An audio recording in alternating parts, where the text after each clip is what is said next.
புஷ்பா தங்கதுரை அவர்கள் எழுதிய காதல் அல்ல காதலி கிரைம் நாவல். அந்த நாவலோட இறுதி பகுதியை கேட்க போறோம். கேட்கலாமா? பகுதி 5 மற்றும் இறுதி பகுதி. அத்தியாயம் 9. மறுநாள் காலையில் சீக்கிரமே சிங்கு வந்ததும் முந்தைய இரவு எடுத்த பொருட்கள் ஒரு கூடை அளவு இருந்தன. அவற்றை கீழே சிதறவிட்டார் சிங். இப்போது பகல் வெளிச்சத்தில் ஒவ்வொன்றாக பார்க்க ஆரம்பித்தார். குப்பை கூடை காகிதங்களைத்தான் முதலில் பார்த்தார். எல்லாம் கசங்கிய காகிதங்கள். ஒவ்வொன்றிலும் கணக்குகள் போடப்பட்டிருந்தன. அவை வரவு செலவு கணக்குகள் என்று தோன்றின. அவைகளை ஒதுக்கிவிட போன சிங் சட்டென்று திகைப்பு அடைந்தவராய் நிறுத்தினார். காகிதங்களை மீண்டும் திறந்து பார்த்தார். கணக்குகளை மீண்டும் பார்த்தார். எல்லாமே 5 ஸ்தானங்களில் இருந்தன. சில 6 ஸ்தானங்களுக்குமே போயிருந்தன. 10,000ங்களிலும் லட்சங்களிலுமாக கணக்கு இருந்தது. வெறும் பாடப்புத்தக கணக்குகளா அல்லது உண்மையான வரவு செலவு கணக்குகளா? ஒரு கணம் சிங்கின் எண்ணம் சீறி பறந்தது. ஒருவேளை இந்த 2 பேர்களுக்கும் வரவு செலவுகள் இந்த தொகைகளில் இருக்குமா? கணக்குகளின் கூட்டல் கழித்தல்களை கவனித்தார். நிச்சயம் அவை கற்பனை கணக்குகள் அல்ல, நிஜமான கணக்குகள் தான். இல்லாவிட்டால் இத்தனை வித தொகைகள் வராது. குபீர் என்று ரத்தம் அவர் தலைக்கு ஓடியது. ஒவ்வொரு தொகைக்கு எதிராகவும் ஏதோ ஆங்கில எழுத்துக்கள் மிக பொடியாக எழுதப்பட்டிருந்தன. அவைகளை கண்டுபிடித்ததும் வெப்பமான மூச்சு சிங்குக்கு வந்தது. இந்த தொகைக்குரியவர்கள் பற்றிய குறிப்பு எழுத்துக்கள் தான் அவை என்று தெரிந்தது சிங்குக்கு. அதெல்லாம் என்ன கொடுக்கல் வாங்கல்கள்? இவ்வளவு தொகையா பரிமாற்றம் நடக்கிறது? வெறும் லே அவுட் ஆர்டிஸ்டுகள் தானா இந்த கணபதி பசுபதிகள்? அல்லது வேறு ஏதாவது ரகசிய வியாபாரம் செய்து கொண்டிருந்தார்களா? நினைக்க நினைக்க அவரது நரம்புகள் புடைத்தன. இப்போது புரிந்தது. கணபதி பசுபதிகள் பிளாட்டில் அத்தனை நவீன வசதிகளும் இருந்தது என்றால் அவர்கள் இப்படி சம்பாதிப்பவர்களாகத்தான் இருக்க வேண்டும். அப்படியானால் அந்த வீட்டின் வெடிகுண்டு மர்மம் இங்கேதான் இருக்கிறதா? அந்த கணமே ஏதோ தீர்வு கண்டது போல தோன்ற சிங் உடனே துள்ள வேண்டும் என்று நினைத்தார். ஆனால் அவர் ஒரு பழுத்த அனுபவசாலி. வெற்றி பழம் கையில் சிக்கென அகப்பட்டது என்று தெரிந்தால் தவிர எந்தவித உற்சாக உணர்வுகளுக்கும் அவர் இடம் கொடுக்க மாட்டார். இந்த 2 பதிகளும் பணத்தை எப்படி கொடுத்தார்கள்? போதைப் பொருள் ஏதாவது கடத்தல் செய்தார்களா? அவர்கள் இருவரும் ஒதுங்கி இருந்தார்கள் என்பதே இந்த வியாபாரத்தை தானே குறிக்கிறது. சிங் யோசித்தார். ஒருவேளை பணத்தை ஏராளமாக யாருக்காவது கொடுத்து அவர்கள் அதை திருப்பித் தர முடியாமல் இந்த பதிகள் இருக்கும் வீட்டுக்கு குண்டு வைத்தார்களோ? அட பாவமே! கிடைத்த 32 சடலங்களில் இவர்கள் இருவர்களது சடலங்களும் இருந்தனவே. இப்படியா இவர்கள் இறக்க வேண்டும்? சட்டென்று மறு யோசனை தோன்றியது சிங்குக்கு. ஒருவேளை மார்கபந்துவாவது இல்லாவிட்டால் நாகசாமியாவது இவர்களிடம் கடன் வாங்கிவிட்டு வீட்டுக்கு வெடிகுண்டு வைத்தார்களோ? அல்லது அந்த இளைஞன் வசந்து தான் இதை செய்திருப்பானோ?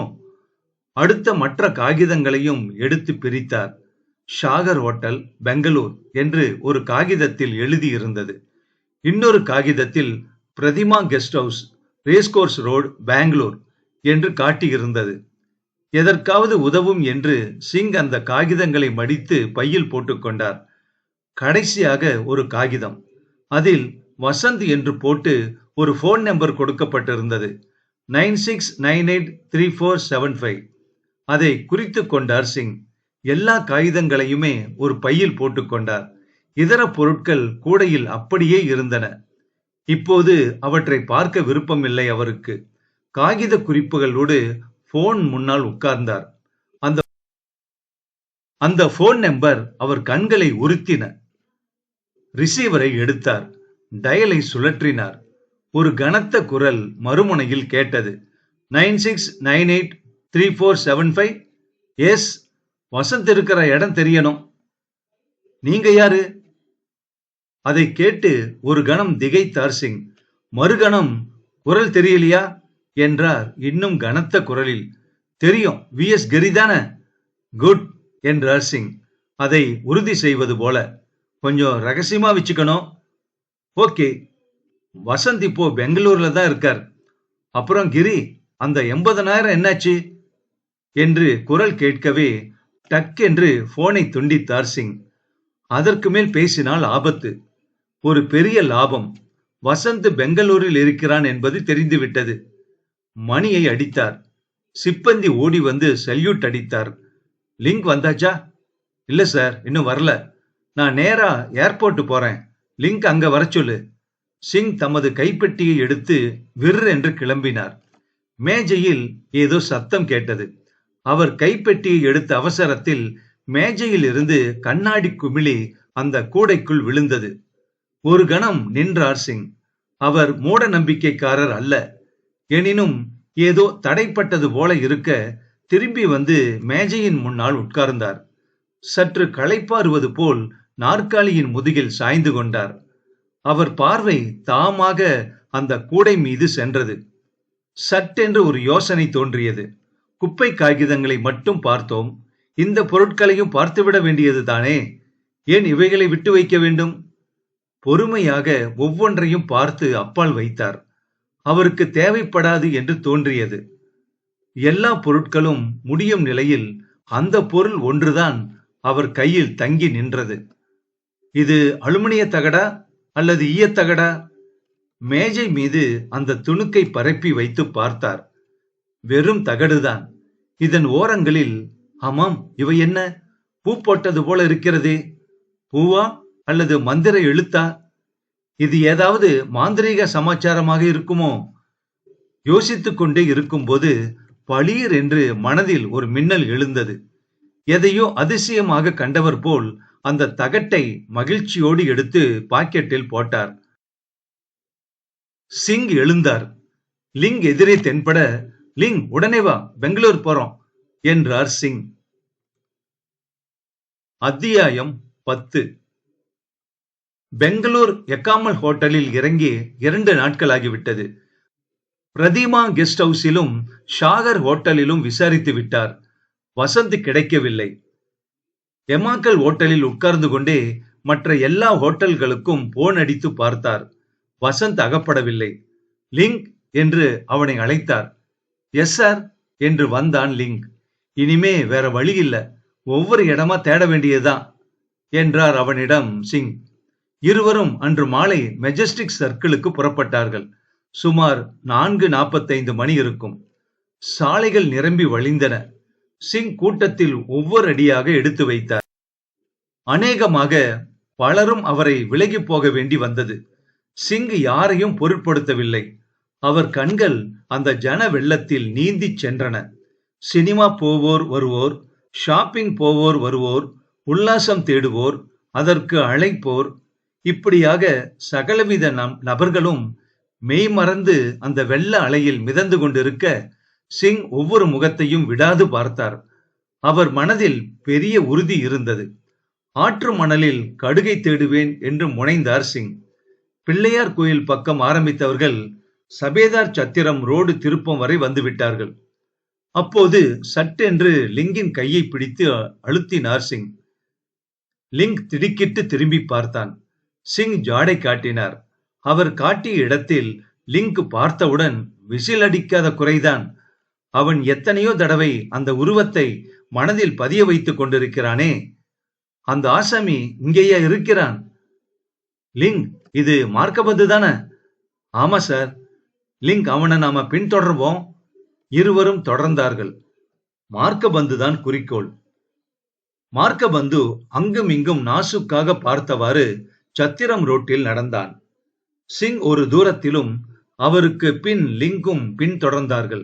சேஷாத்திரிபுரம் போனதும் மார்க்கபந்து இடதுபுறம் திரும்பினான். அடுத்து 2-3 சந்துகளை கடந்தான். கடைசியில் ஒரு பெரிய காம்பவுண்ட் இருந்தது. அதில் தனித்தனி வீடுகள் 5 இருந்தன. அதில் ஒன்றை நோக்கி மணி அடித்தான். கதவு திறக்கப்பட்டதும் உள்ளே நுழைந்தான். அப்போது நன்றாக இருட்டிவிட்டது. அங்கே நிழல்கள் அதிகமாக இருந்தன. சிங் வாசலில் போய் கதவை அழுத்தி பார்த்தார். அது உள்ளே பூட்டப்பட்டிருந்தது. பிறகு அவர் பரபரத்தார். அந்த பெரிய மாளிகையை சுற்றி ஒரு முறை வலம் வந்தார். உள்ளே எல்லாம் இருட்டாக இருந்தது. இரண்டாவது முறை சுற்றிய போது ஒரு அறை சட்டென்று பிரகாசமாகியது. அறை சின்னதாக பளிர் என்று அடித்தது. சிங் மெல்ல அதன் அருகில் வந்தார். உள்ளே சத்தம் கேட்டது. இந்தா மார்கபந்து, என்னை அவிழ்த்து விடு. என்கிட்ட இருந்து நிறைய பணம் வாங்கியாச்சு. இதுக்கு மேலேயும் எதிர்பார்க்காத. சிங் சட்டென்று லிங்கை இழுத்து அந்த வார்த்தைகளை கேட்க வைத்தார். லிங்க் சிங்கின் காது அருகில் போய், இது வசந்த் என்றான். ரைட், எனக்கு புரிஞ்சிருச்சு என்றார் சிங். பணம் தந்தே வாஸ்தவந்தான். அப்புறம் என்ன கொல்ல பாத்தியே பிரதர், அதுக்கு என்ன சொல்ற என்றான் மார்கபந்து அவனிடம். அது உங்களை கொல்றதுக்கு இல்ல, உங்களுக்கு தெரியாதா என்றான். அதை கேட்டுவிட்டு சிரித்தான் மார்கபந்து. அந்த கணத்தில் தடால் என்று ஒரு சத்தம். அதைத் தொடர்ந்து பல ஓசைகள் கேட்டது. சிங் சட்டென்று திரையை லேசாக விலக்கி பார்த்தார்.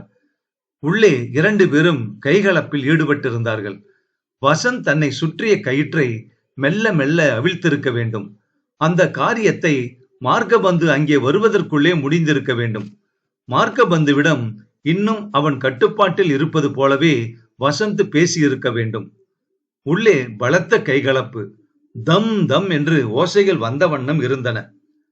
வசந்தின் கைதான் ஓங்கி இருந்தது. பிரமாத இளைஞனாக திகழ்ந்தான். சீக்கிரத்தில் மார்கபந்துவை கீழே உருட்டி ஆயசப்படுத்திவிட்டான். பிறகு தாவி போய் தாம்பு கயிற்றை எடுத்து வந்து அவன் கை கால்களை கட்டினான். பிறகு வசந்த வீராவேசமாக எழுந்து, என் ரகசியம் தெரிஞ்சு என்ன பிளாக்மெயில் பண்ணனல்ல, உன்னை இப்ப என்ன செய்யறேன் பாரு என்று கருவிக்கொண்டு கிளம்பினான். அவசரமாக அவன் வாசலுக்கு வருவது தெரிந்தது. பிறகு ஓட்டமும் நடையுமாக காம்பவுண்டுக்கு வெளியே போனான். சிங்கும் லிங்கும் தொடர்ந்தார்கள். சாலைக்கு வந்ததும் அவன் ஒரு ஆட்டோவை கைகாட்டி ஏறினான். சிங்கும் உடனே ஆட்டோவில் ஏறி அவனை பின்பற்றினார். ஹோட்டல் ரஞ்சித் முன்னால் வாசலில் ஆட்டோ நின்றது. அவன் இறங்கி உள்ளே போக லிங்கும் சிங்கும் உள்ளே நுழைந்தார்கள். கவுண்டரில் தங்கள் அடையாள கார்டை காட்டி அவர்களது உதவி பெற்றார்கள். மேலே 733 நம்பர் அறை. அதை அடைந்த போது உள்ளே வசந்தின் குரல் சாவி துவாரத்தில் நன்றாக கேட்டது. இந்த நித்யா, இனிமேலையும் பொறுக்க முடியாது. நீ என்ன திருமணம் செஞ்சுக்க போறியே இல்லையா? அதற்கு பதில் இல்லை. சிரிப்புதான் கேட்டது. சொல்லு, பண்ணிக்க போறியா இல்லையா? பண்ணிக்க மாட்டேன்னா என்ன செய்வீங்க? என்ன செய்வனா? முந்தி மாதிரி தீமை செஞ்சிருவேன்னு நினைக்காத. இப்ப நான் துணிஞ்சாச்சு. நாளைக்கே விஷம் குடிச்சு செத்துருவேன். மௌனம் நிலவியது.